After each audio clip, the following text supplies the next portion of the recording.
नमस्ते दोस्तों, आपका मेरे YouTube channel Amit Shukla show में स्वागत है। तो आज मैं जिस बुक के बारे में बात करने वाला हूँ उसके बारे में ये कह सकता हूँ कि अगर आपने अभी अभी जॉब स्टार्ट की है या फिर आपको सेविंग्स के बारे में, फाइनेंस के बारे में कुछ भी नहीं पता और आप सीखना चाहते हैं, शुरू करना चाहते हैं, तो स्टार्ट करने के लिए बेस्ट बुक है।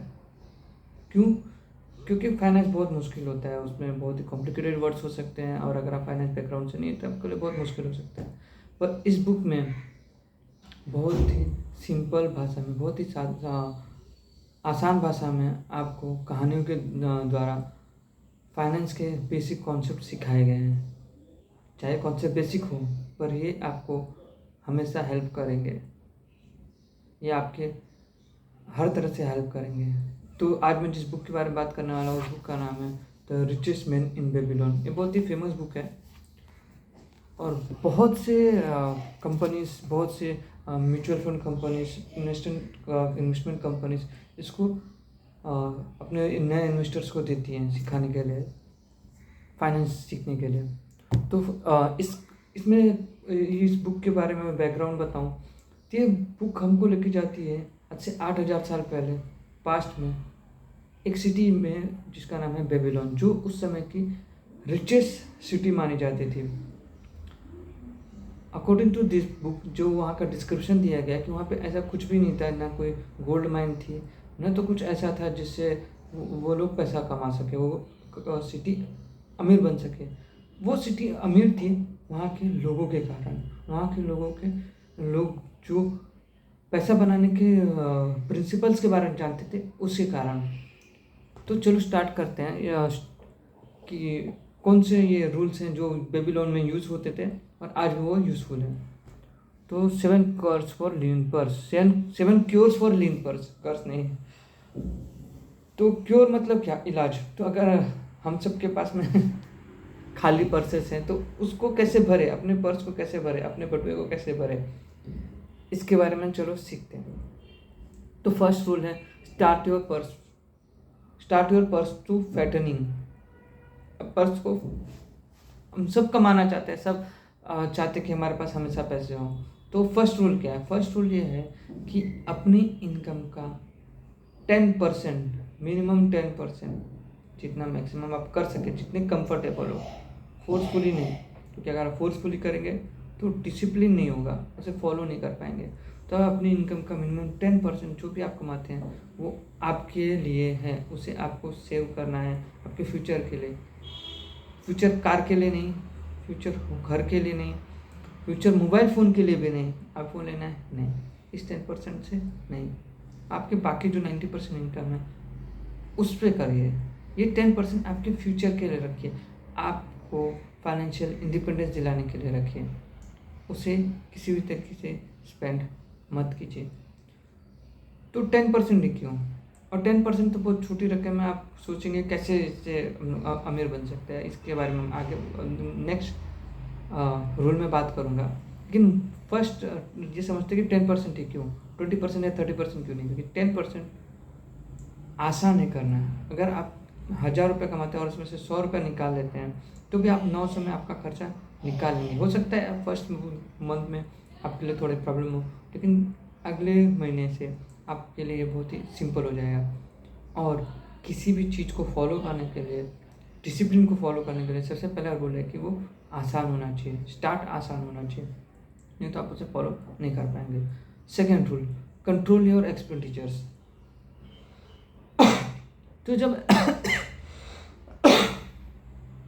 तो जब पैसे बचाने की बात आती है तो आप लोग सोचते हैं कि यार मेरे पास अभी जो पैसे हों वो मेरे से 1 रुपये तो बच नहीं रहा है, 1% तो बच नहीं रहा है, मैं 10% कैसे बचाऊंगा? तो इसके लिए जरूरी है कि आप आपके एक्सपेंसेस को कंट्रोल करें। और आपके एक्सपेंसेस को कंट्रोल करने के लिए सबसे पहला चीज़ है बजटिंग। आपको पहले पता करना पड़ेगा कि आपके पैसे जा कहाँ रहे हैं, आप खर्च कहाँ कर रहे हैं। और एक बार स्टार्ट में 1 महीना आप अपने सारे खर्चे से इसको रिकॉर्ड कीजिए, एक्सपेंसेस को रिकॉर्ड कीजिए और फिर उसमें से समझने की कोशिश कीजिए कौन से ऐसे एक्सपेंसेस हैं जो अनरिक्वायर्ड है, जो बेकार है, जिनके बिना भी आपके लाइफ में, क्वालिटी ऑफ लाइफ में कोई डिफरेंस नहीं आता। हो सकता है आपको लगे नहीं ऐसा मैं कोई एक्सपेंस नहीं करता, लेकिन जब आप बजटिंग करने का आपको समझ में आएगा कि कुछ छोटे एक्सपेंसेस हैं जिनके बिना भी आपकी लाइफ में कुछ फ़र्क नहीं पड़ेगा, लेकिन फिर भी वो हो रहे हैं। क्या, क्यों? इग्नोरेंस के कारण, निग्लिजेंस के कारण, और सबके साथ होता है ये। तो अपनी सैलरी में से सेविंग करने के लिए जरूरी है कि आप बजटिंग करें और अपने एक्सपेंडिचर्स को, यूजलेस एक्सपेंडिचर्स को कम करें। लेकिन इसका ये मतलब नहीं कि आप आपकी लाइफ एंजॉय मत कीजिए, घूमने मत जाइए, सब कीजिए, पर अपनी सैलरी का 10% निकालने के बाद बजटिंग कीजिए और उस हिसाब से स्पेंड कीजिए। अगर आपको अमीर बनना है, अगर आपको गरीब रहना है तो कोई बात नहीं, आप कर सकते हैं, सारे पैसे खर्च कर दिए। Controller, make your gold multiply. Third rule है मेक योर गोल्ड मल्टीप्लाई। अब ये रूल क्या कहता है? आपने पैसे तो बचा लिया अपनी इनकम का 10%। अब अगर आप सिर्फ अपनी इनकम का 10% बचा लेंगे और सोचेंगे कि आप 10 साल 20 साल में रिटायर हो जाएंगे या करोड़पति बन जाएंगे, तो ये पॉसिबल नहीं है। क्यों? क्योंकि अगर आप अपनी इनकम का 10% बचाते हैं तो वो होते हैं सिर्फ आपके इनकम का, साल भर में आप सिर्फ आपकी 1 महीने की सैलरी के बराबर ही पैसे बचा पाएंगे, उससे थोड़े से ज़्यादा 120%, पर उतना ही बचा पाएंगे। और उसके बाद आता है इन्फ्लेशन, जो आपके पैसों को खाता रहता है। इसलिए सिर्फ सेव करना आज के टाइम में आपको कभी भी अमीर नहीं बना सकता।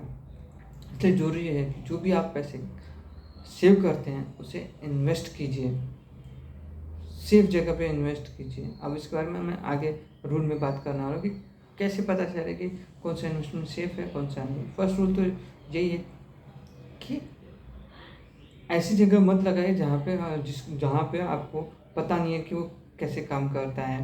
आपको अगर बहुत हाई रिटर्न्स की उम्मीद दी जाती है कि आपको 20% रिटर्न देंगे, साल का 50% देंगे या साल का 100% देंगे, तो मोस्ट प्रोबेबली 99% वो फ्रॉड है। क्योंकि आपको पैसा तभी वो दे सकते हैं तो वो खुद कमाएंगे, तो उनके पास क्या सोर्स है इतना पैसा कमाने का? तो वो सोर्स सिर्फ बिजनेस होता है।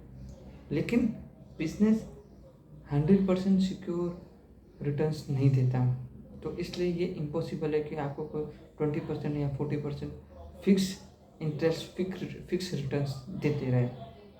ठीक है। उसके बाद रूल है guard your treasure from loss. जो आपको बोला मैंने कि फोर्थ रूल है guard your treasure from losses. इसका क्या मतलब? जैसे फर्स्ट रूल में इसके पहले वाले रूल में हमने देखा कि आपको पैसे इन्वेस्ट करना चाहिए, लेकिन आप कैसे डिसाइड करेंगे कि आपके पैसे आप जहाँ इन्वेस्ट करें वहाँ पर सेफ रहें? इसलिए सबसे पहले तो जो रूल बताया, जो पहले ही मैंने बोला कि आपको किसी भी ऐसी जगह इन्वेस्ट नहीं करना है जहाँ पे अनरीजनेबल रिटर्न्स दे रहे हैं, अनरीजनेबली हाई रिटर्न्स दे रहे हैं। क्यों? क्योंकि मोस्ट प्रोबेबली वो फ्रॉड है, रिस्की है। सेफ जगह इन्वेस्ट कीजिए, जहाँ या तो आप जहाँ इन्वेस्ट करें या तो आप उसे समझते हैं उस बिज़नेस को, या जहाँ जिस कंपनी में बैंक में इन्वेस्ट करें वो सेफ है वो आप जानते हैं, या फिर हेल्प लीजिए एक्सपर्ट्स की। कई तरह के एक्सपर्ट्स हो सकते हैं, फैमिली मेम्बर से हेल्प मत लीजिए। ठीक है। किसी भी अनजान आदमी से, रैंडम पर्सन से, आपके जस्ट सीनियर से, आपके बड़े भाई से बिल्कुल भी उनसे ये मत लीजिए, सजेशंस मत लीजिए। क्योंकि अगर वो मोस्ट प्रोबेबली वो जो भी आपको बताएंगे वो उनके एक्सपीरियंस से बताएंगे, लेकिन जरूरी नहीं कि उनका एक्सपीरियंस उतना रिच हो। इसलिए प्रोफेशनल्स की हेल्प लीजिए, जिन्होंने सच में पैसा कमाया है। आप ड्राइविंग किससे सीखेंगे? जिसको ड्राइविंग आती है उससे, ऐसे जिसने ड्राइविंग से रिलेटेड बुक्स पढ़ी है उससे। ऑफकोर्स जिसको ड्राइविंग आती है, जिसने ड्राइविंग गाड़ी चलाई है, बुक पढ़ने से कोई ड्राइविंग नहीं सीख सकता। इसलिए बहुत ज़रूरी है कि आप एक्सपर्ट्स की हेल्प लें, नहीं तो आप आपका पैसा गवा देंगे। और फिफ्थ रूल है make of your dwelling profitable. अब यहाँ पे क्या बात हो रही है? ड्वेलिंग प्रॉफिटेबल मतलब क्या? यहाँ पे बात हो रही है घर खरीदने के बारे में। आजकल आप यूट्यूब पे देखेंगे और भी दूसरे सोशल मीडिया पे देखेंगे, जो फाइनेंस एक्सपर्ट्स हैं उनके मुताबिक रेंट पे रहना अच्छा है। घर में जो आप पैसा लगा रहे हैं वो पैसा आपको शेयर मार्केट में इन्वेस्ट कर देना चाहिए, क्योंकि वहाँ से ज़्यादा रिटर्न आते हैं। ये कुछ हद तक सही भी है पर कुछ हद तक गलत भी है। मैं ऐसा क्यों कह रहा हूँ? देखिए, ये बात तो सच है कि आजकल के जो घर हैं, आजकल जो इंडिया में या वर्ल्ड में जो रियल एस्टेट के प्राइसेस चल रहे हैं वो बहुत ही अनरीजनेबल चल रहे हैं, अनरीजनेबली हाई है। और इसके कारण उनमें अगर आप इन्वेस्ट करते हैं तो आपका जो रिटर्न्स होंगे वो बहुत ही ज़्यादा इफ़ेक्ट होते हैं। पर घर सिर्फ रिटर्न्स के लिए नहीं लिए जाते हैं। अगर आप शेयर मार्केट में इन्वेस्ट करते हैं, कोई छोटी सी प्रॉब्लम आ गई, मतलब कुछ प्रॉब्लम नहीं, आपकी गाड़ी टूट गई, कहीं एक्सीडेंट हो गया, 2 मिनट लगेंगे, म्यूचुअल फंड्स शेयर्स बेचे आपने और गाड़ी बनवा दी या नई गाड़ी ले ली। लेकिन अगर आपकी गाड़ी का एक्सीडेंट हो जाता है तो आप आपका घर नहीं बेचेंगे गाड़ी खरीदने के लिए। इसलिए एक घर एक स्टेबल इन्वेस्टमेंट होता है और उसका सबसे बड़ा एडवांटेज ये होता है कि आप उसे बेच नहीं सकते हैं जल्दी से, पैनिक होकर बेच नहीं सकते। हाँ, लेकिन आपके सारे पैसे घर में लगाना बिल्कुल भी अच्छा आइडिया नहीं है। वो आपकी टोटल इन्वेस्टमेंट का एक छोटा हिस्सा होना चाहिए रियल एस्टेट, क्योंकि वो लिक्विड नहीं होता। अगर आपको सच में कोई इमरजेंसी आ जाए, गाड़ी एक्सीडेंट होना कोई बहुत बड़ी इमरजेंसी नहीं है, नई गाड़ी लेना या आईफोन लेना कोई इमरजेंसी नहीं है, और कोई बीमार पड़ जाए या आपकी जॉब चली जाए या आप कोई बिजनेस स्टार्ट करना चाहते हैं और उसमें पैसे लगाने हैं और आपको लोन नहीं मिल रहा है, तो ऐसे टाइम पे आप आपके हाउस में जो इक्विटी है उसको यूज़ कर सकते हैं, घर बेचकर पैसा लगा सकते हैं, पैसा उठा सकते हैं। ठीक है, इसलिए आपको घर रहना चाहिए, क्योंकि वो आपको एक तो फाइनेंशियल सिक्योरिटी देता है, स्टेबिलिटी देता है। और अगर आप एक बार स्टेबल हो गए तो आप रिस्क ले सकते हैं, आप दूसरी चीज़ें एक्सप्लोर कर सकते हैं। अगर आप सेफ नहीं है, सिक्योर नहीं है, तो आप वर्ल्ड को कैसे एक्सप्लोर करेंगे? इसलिए मेरे हिसाब से तो घर लेना, और घर को ध्यान रखें, जैसे मैंने बोला कि आपके टोटल इन्वेस्टमेंट का एक छोटा हिस्सा होना चाहिए, 5-10% से ज़्यादा नहीं होना चाहिए। इसलिए आपको घर थोड़ा लाइफ में स्टार्टिंग में नहीं ले लेना चाहिए। लोन लेके आपने घर ले लिया और आपके सारे पैसे इंटरेस्ट भरने में जा रहे हैं, नहीं। थोड़ा आपके लेटर लाइफ में घर लेना चाहिए, और वो भी